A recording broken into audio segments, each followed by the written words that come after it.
A lição de casa deveria ser algo que a criança consegue fazer sozinha. A lição de casa tem como função principal reforçar os conteúdos que estão sendo trabalhados. Por quê? Porque o aprendizado envolve repetição. Essa é a grande questão das tarefas de casa, que é pegar aquele conteúdo que está sendo trabalhado e oferecer mais uma oportunidade para a criança de treinar. Só que não é o que acontece.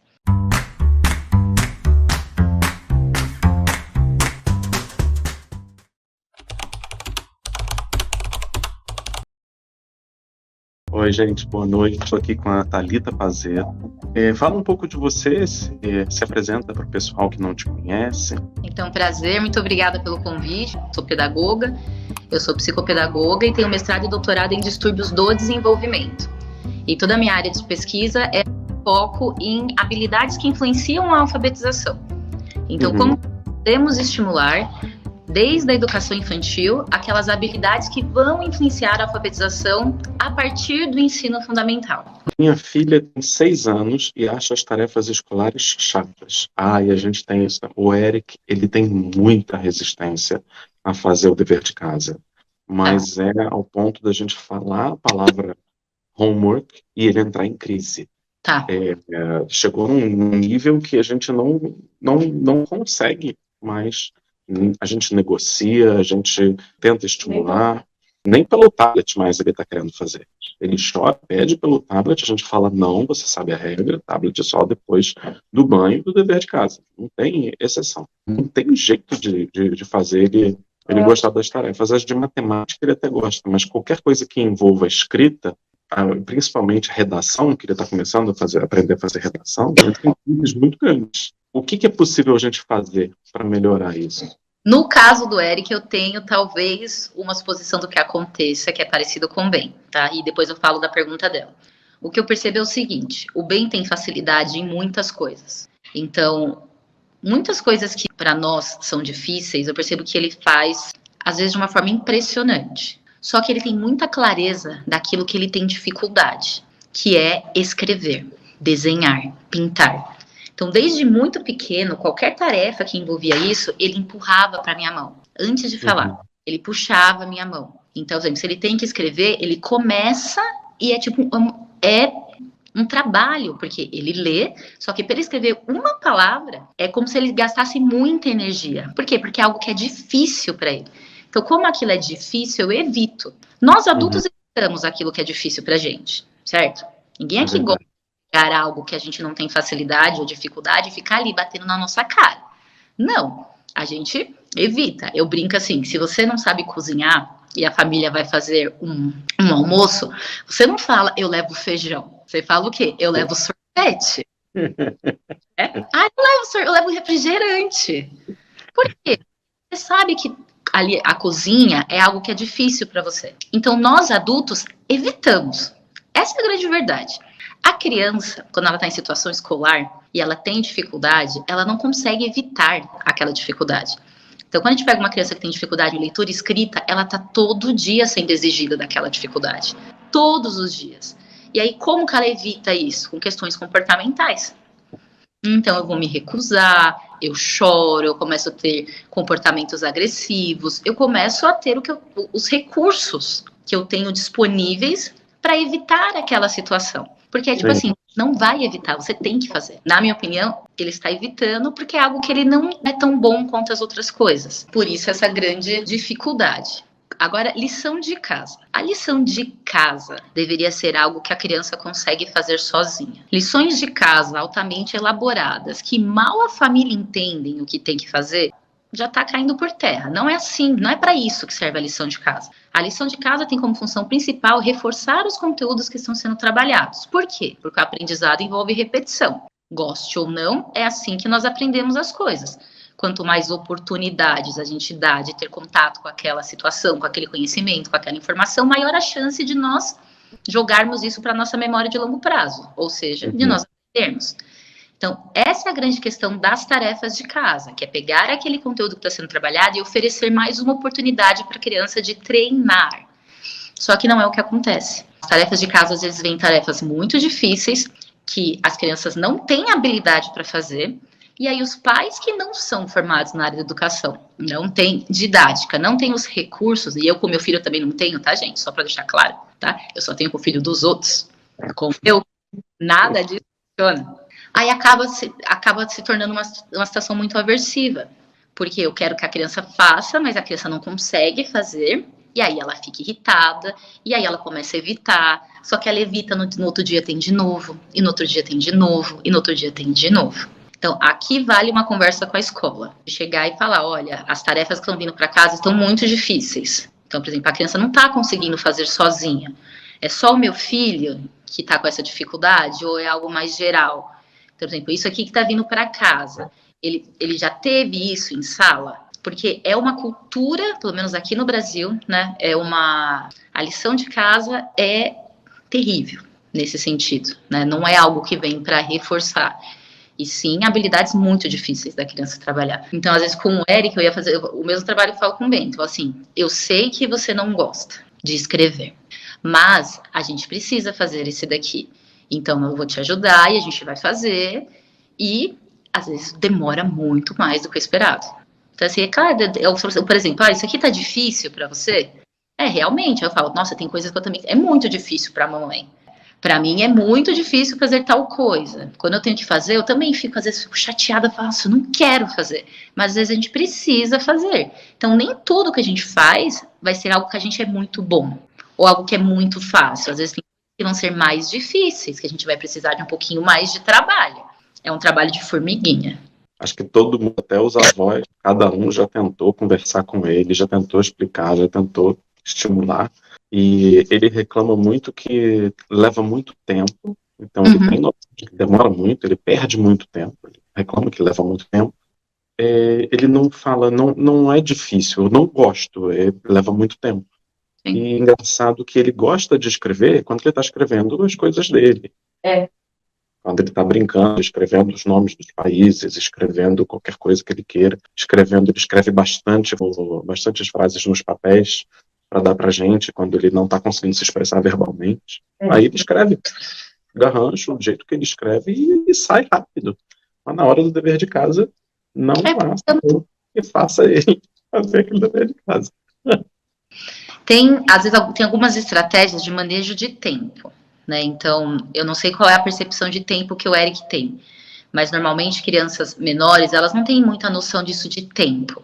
Então, quando você vai fazer determinada tarefa, você fala, vai ficar 1 hora, a criança não tem noção do que é 1 hora. 1 hora é algo muito abstrato. O que é 1 hora? Quanto tempo é 1 hora? Então, a gente pode utilizar algumas estratégias visuais de manejo do tempo. Por exemplo, você pode fazer numa folha um círculo e dividir esse círculo ali em 4 partes. Aí vamos dizer que a criança vai fazer a tarefa durante 40 minutos. Aí você vai lá e coloca o número 10 em cada parte. E aí você vai falando assim, olha, esse é o tempo que nós vamos demorar para fazer a tarefa, tá? É tipo o que eu faço com meus alunos quando eu estava na faculdade, na prova. Vocês podem terminar antes, mas esse é o tempo total para realizar essa atividade. Ou seja, vocês não vão levantar ou entregar a avaliação enquanto não terminar esse tempo. Então, você pode tentar fazer mais rápido, você pode tentar fazer mais devagar, o tempo é o mesmo.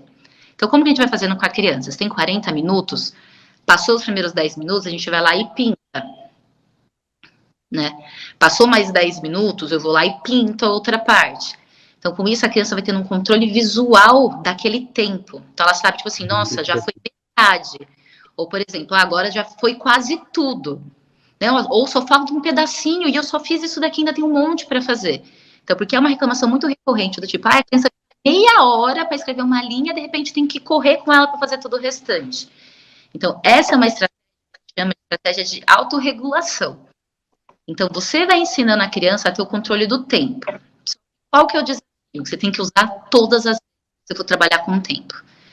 Então, por exemplo, ele vai fazer a lição, todos os dias eu vou usar o mesmo estímulo, o mesmo relógio, lá que eu vou pintar os 10 minutos.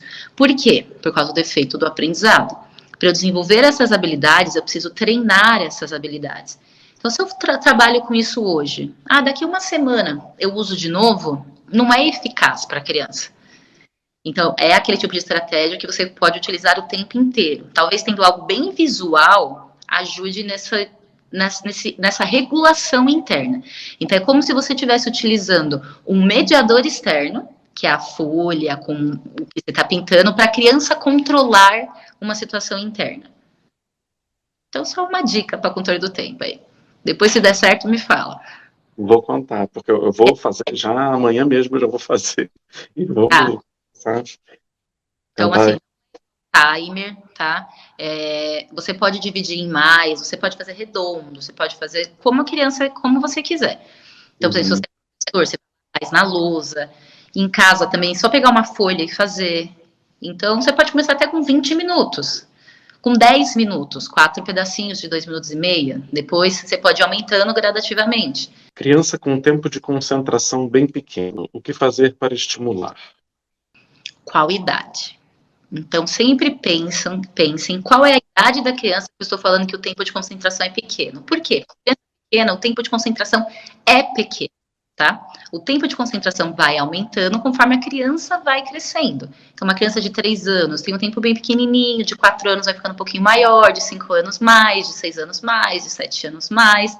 Então, é muito difícil dizer sem ter uma referência de idade ou o que para essa pessoa é concentração. Então, assim, às vezes uma criança fala 10 minutos é maravilhoso, mas você pensa, gente, 10 minutos não é nada, mas não é nada para qual idade, né? Então, eu falo que a gente não pode esquecer que crianças são crianças, tá? E que crianças estão desenvolvendo essas habilidades, não são habilidades já desenvolvidas, são habilidades que elas começam a se desenvolver desde que a criança nasce e que vão se desenvolvendo de forma mais efetiva, aí com 4, 5, 6 anos, mas vão se desenvolver até a vida adulta. Por isso que hoje vocês conseguem estar aqui me ouvindo a gente tipo, por 40, 50 minutos já. Isso não aconteceu do nada. Né? Isso... Dá para te ouvir por 3 horas. Tá super interessante. Meu filho não sabe segurar o lápis. Ainda não tem idade para ser alfabetizado, 3 anos, mas isso me preocupa. Estou certa em me preocupar? Ou existe uma idade para aprender a segurar o lápis? Não, gente, tem 3 anos. Né? Calma. Eu pensei também. Calma, tá? É óbvio que assim, se a criança estiver segurando, você pode comprar um lápis maior, um lápis mais grosso, e você pode fazer no movimento correto. Mas não é nada que você precise se preocupar nessa idade ainda. Principalmente as terapeutas ocupacionais, elas têm uma formação bem específica para trabalhar essa questão de pega, de movimento, de mãos. Então, se é algo que já passou da idade e que você está preocupada, aí eu sempre recomendo uma avaliação com um profissional. Então, o terapeuta ocupacional é o profissional recomendado para fazer esse tipo de avaliação. Mas com 3 anos, nenhuma preocupação. É muito cedo ainda, né? Modelo correto. Mas se a criança voltar, sem problemas, não force. Então, assim, ofereça o modelo correto, mas sem pressão. De boa. 3 anos. Tá certo. Sei que é importante ler bastante para a criança, mas e quando ela não consegue focar na história? Acontece com frequência aqui. Alguma dica para trabalhar a atenção? Sim. Primeiro, esse livro é adequado para a idade da sua criança? A gente não pode usar a régua do adulto. O que é a régua do adulto? É a régua do leitor. Então, nós já somos leitores fluentes. Então, às vezes a gente vê um livro, a gente fala, isso aqui vai ser super legal para minha criança. Mas às vezes não é. Às vezes a leitura não é adequada, a história tem muitas palavras que a criança não conhece, ou é muito longo. Em cada idade, a criança tem capacidades de reter, de manter essa atenção diferentes. Então, quanto mais nova, menor o tempo de atenção. Tá? Uma recomendação que eu dou, sempre quando eu vou trabalhar essa questão da leitura com as famílias falam que tipo, isso não faz parte da nossa rotina, não faz parte do nosso hábito. Eu falo para ir na livraria com a criança e vocês comprarem 2 livros. 2, não mais que isso. Um que a própria criança escolha e um que você escolha. E aí, você levando ela vendo lá, ela escolhendo, talvez ela se interesse mais por aquele livro. Porque foi ela que foi lá na loja, viu e escolheu. Então, essa seria uma das recomendações que eu tentaria, né? Tentaria ir com a criança numa livraria, deixar ela escolher um livro, tá? Ela pode escolher um. Por que um? Porque senão também a criança chega em casa e tem 10. Não, é esse que você escolheu, nós vamos levar um. E aí você vai ler com a criança esse um livro. E aí você pode escolher um também. E você vai combinando com ela, fala assim, olha, hoje nós vamos ler o seu livro. Hoje nós vamos ler o livro da mamãe. Tá? E questão de atenção. Eu posso ir fazendo perguntas de engajamento durante a minha história. Né? Então eu tô falando, eu paro e falo assim, mas qual que era a cor mesmo do vestido da princesa? Ou, nossa, mas por que a abelha fez isso? Você sabe por quê? Nossa, não imagino por que o Tito ficou triste. Você sabe me dizer por que ele ficou triste? Então, essas pausas no meio da história, para você ir mantendo a criança também engajada, sabe? Então, eu tentaria essas recomendações. Muito obrigado pela sua participação, muito obrigado pelo seu tempo. Quem quiser conhecer aí um pouco do trabalho, me segue no Instagram. No Instagram é a rede que eu mais movimento também, que é o psicopedagoga.thalita.pazeto. E o centro que eu sou diretora é o Premiuntismo. Valeu mesmo. Imagina, obrigada a vocês. Precisando, é só chamar, que esse é um assunto que eu acho muito importante a gente falar, porque né, é a vida das crianças e é algo que afeta a vida escolar inteira delas. Então é isso, gente. Obrigado pela audiência de vocês. Boa noite. Tchau, tchau. Boa noite, tchau.